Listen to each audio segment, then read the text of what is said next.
নমস্কাৰ, মই ডক্টৰ আশিক ইকবাল। কিছুমান পেশেণ্ট আহে চেম্বাৰত 45 পৰা 50 ইয়াৰ্ছৰ মাজত। পেশেণ্টে ভাবে কি যে মোৰ ডায়েবেটিছ হৈছে বুলি আহে। তো কিছুমান স্পেচিফিক চিমটম লৈ আহে, যেনেকুৱা ধৰক কি হয়, পেচাব ঘন ঘন হয়, ৰাতি ঘন ঘন পেচাব যাব লাগে, বা এনেকুৱা হয় যে পেচাব কৰাৰ পিছত পেচাবটো ৰখি থকা যেন লাগে। আৰু এনেকুৱা পেশেণ্ট কেনেকুৱা হয় যে পেচাব কৰি আহিলে আকৌ পেচাবটো মানে আছে এনেকুৱা ভাৱ হয়, আকৌ পেচাব কৰিব যায়, পেচাব আহিলে ৰখিব নোৱাৰে, টুপ টুপকৈ পৰে। তো এনেকুৱা ধৰণৰ কি হয় চিমটম লৈ পেশেণ্টে ডায়েবেটিছ হোৱা বুলি আহে। তো এই বস্তুটো মই আপোনালোকক বুজাব চেষ্টা কৰিম যে এইটো কি বেমাৰ হয়। এইটো বেমাৰ কয় BPH বুলি কয়, বিনাইন প্ৰষ্টাটিক হাইপাৰপ্লেজিয়া বুলি কয়। তাৰমানে এইটো এজ ৰিলেটেড বেমাৰ হয়, মানে এজ বেছি হ'লে এই প্ৰষ্টেটৰ বেমাৰ বুলি কয় কিছুমানে, যে প্ৰষ্টেট গ্ল্যাণ্ডটো ফুলি যায়, হাইপাৰপ্লেজিয়া হয়। তো আমাৰ নৰ্মেলি কি হয়, আমাৰ কিডনি থাকে, ধৰক এই দুটা কিডনি আছে, তাৰপিছত আপোনাৰ কি হয় দুটা এনেকৈ পাইপ এটা আহে, সেইটো হ'ল ইউৰিটাৰ বুলি কয়। তাৰপিছত কি হয় ইউৰিনাৰী ব্লাডাৰ বুলি কয়, যিটো পেচাব জমা হয়।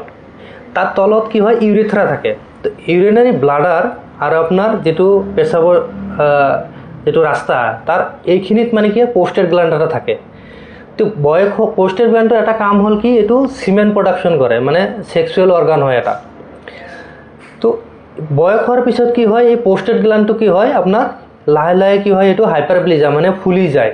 ফুলি যোৱাৰ পিছত এই ইউৰিথ্ৰা যিটো আছে সেইটোত কি হয় চেপা দিয়ে।